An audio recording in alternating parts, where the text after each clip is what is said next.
Hello students, यहाँ पर हम लोग देखेंगे वर्गमूल और घनमूल। देखो मैथ का बिल्कुल बेसिक सा कॉन्सेप्ट है और बहुत ज़्यादा गहराई में जाएंगे नहीं हम इसके, बट इतना तो हम लोग सीखेंगे कि वर्गमूल क्या होता है, घनमूल क्या होता है, वर्गमूल कैसे निकाल सकते हैं और घनमूल कैसे निकाल सकते हैं, इतना तो हमको सीखना है। सबसे पहले देखो वर्गमूल में जो वर्ड आया है ना, वर्ग आया है और मूल आया है। तो सबसे पहले तो वर्ग का मतलब समझते हैं। क्या समझना है हमको, वर्ग क्या होता है, और घनमूल में आया है घन, तो घन का मतलब क्या होता है। देखो वर्ग का मतलब है कि किसी भी संख्या के ऊपर या किसी भी चर के ऊपर पावर 2 का होना, और घन का मतलब है किसी भी संख्या या किसी भी चर के ऊपर पावर 3 का होना। और जैसा कि पता है, अगर किसी भी संख्या के ऊपर में पावर 2 है तो उसको 2 बार गुना करना है, और किसी भी संख्या के ऊपर पावर 3 है तो उसको 3 बार गुना करना है। ठीक है, तो इसका मतलब ये हुआ, अगर उदाहरण की बात करेंगे हम, अगर सपोज अपन क्या कर रहे हैं, यहाँ पर एक नंबर ले रहे हैं 2 और 2 का हम वर्ग कर रहे हैं। 2 का वर्ग करने का मतलब 2 पर पावर 2, और इसका हो जाएगा तुम्हारा 2 गुने 2 4। इसी तरह से अगर हम 2 का घन कर ले तो इसका मतलब क्या है कि 2 गुने 2 गुने 2, और ये हुआ 2 दूना 4 दूनी 8।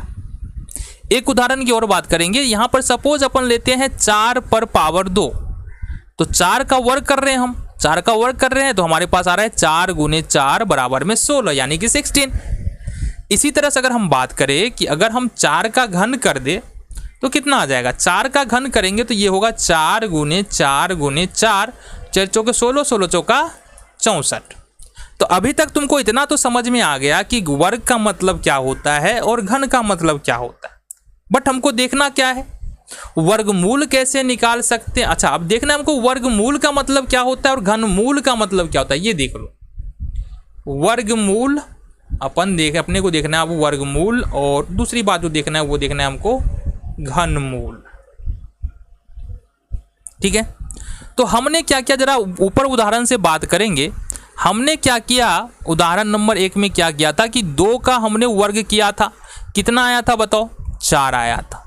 यहीं पर अगर बात करें कि 4 का वर्गमूल कितना आएगा, तो बोलोगे बाबू 2 आएगा, फिर से कितना आएगा, 2 आएगा।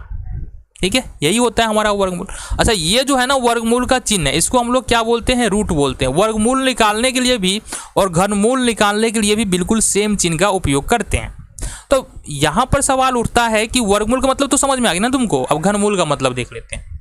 सपोज एक नंबर है हमारे पास 27, अब 27 का समझो घनमूल निकालना है, तो घनमूल निकालने के लिए यहाँ पर हमको 3 रखना पड़ेगा। अब ये 3 आने का मतलब ये कि इसका घनमूल निकालना है। तो वर्गमूल में क्या होता है, एक नंबर और देख लो ताकि तुमको समझ में आ जाए। वर्गमूल में जैसे कि सपोज 16 का वर्गमूल निकालना है, तो सबसे पहले तुमको करना क्या पड़ेगा, 16 का फैक्टर यानी गुणनखंड, तो 2 गुने 2 गुने 2 गुने 2। ठीक है, अब इसका जोड़ा लगाना है, तो जोड़ा लगाने का मतलब है एक जोड़ा और 2 जोड़ा बन रहा है। हर जोड़े में से एक को निकाल लेंगे, जैसे एक जोड़े में से 1 2 आया और दूसरे जोड़े में से 1 2 आया, तो ये कितना आ गया, 4, यानी कि 16 का वर्गमूल कितना निकला, 4। बट घनमूल में क्या करते हैं, घनमूल में 3 का 3 रहेगा, फिर से 27 का हमको गुणनखंड निकालना है, तो 3 गुने 3 गुने 3 आ जाएगा। अब यहाँ पर 3 3 करके एक साथ रखना है, तो तीनों को हमने एक साथ रखा और एक इसमें से आ जाएगा बाहर, तो यानी कि 27 का जो घनमूल हुआ कितना हुआ, 3 हुआ। तो ये तो इजी वाला है, बट क्या हो अगर थोड़ा सा मुश्किल आ जाए तो उसको भी कर लेंगे, आओ जरा देख लेते हैं। और यहाँ पर बेसिकली जो बात करने वाले हैं ना, वो बात करने वाले हम गुणनखंड विधि से हम घनमूल और वर्गमूल दोनों निकालना सीखेंगे। यहाँ पर भाग विधि हम का प्रयोग नहीं कर रहे हैं। तो आ जाओ जी, तो हमारे पास प्रश्न जो है सपोज 625 ले ले, क्या बताओ। सपोज हमारे पास 625 है और इसका हमको निकालना है वर्गमूल।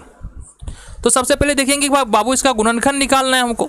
तो गुणनखंड निकालने के लिए हमको क्या करना पड़ेगा, 5 2 7 6 13, इसमें एक ही संख्या से लगेगा, सबसे छोटी संख्या 5 से लगने वाला है, 1 से नहीं लगने वाला है भाग, 2 से नहीं लगने वाला है, 3 से नहीं लगेगा, लगेगा कितना से, 5 से। तो ये होगा 5 एकम 5, और यहाँ से हो जाएगा हमारे पास 1 2 5 दूनी 10 और 25 25।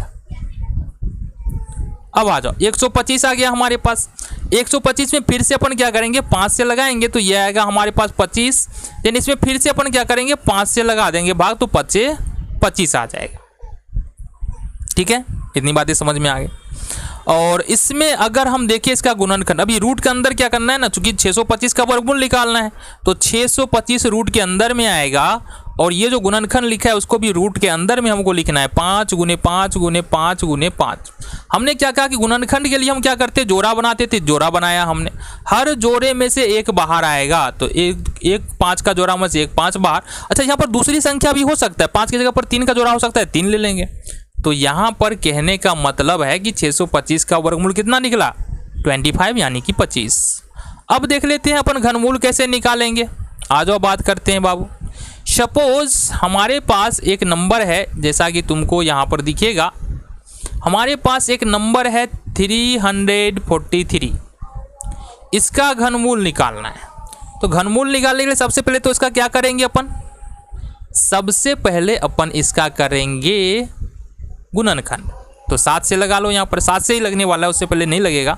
तो कितना होगा, 7 चौका 28, ये होगा हमारा 7 चौका 28। यहाँ पर हो गया तुम्हारा 6 3 7 9 63, फिर से 7 से लगा लेंगे, 7 7 49। अब चूंकि हम 343 का घनमूल निकाल रहे हैं तो 343 और 3 यहाँ पे आ जाएगा। इसका गुणनखंड जो आया है उसको हमको लिखना है, ठीक है, ये आ गया तुम्हारा 3। अब 3 को एक साथ रखना है और उसमें से एक बाहर निकालना है, तो ये आ गया तुम्हारा 7। तो इस तरह से हमने सीखा वर्गमूल कैसे निकाल सकते हैं और घनमूल कैसे निकाल सकते हैं।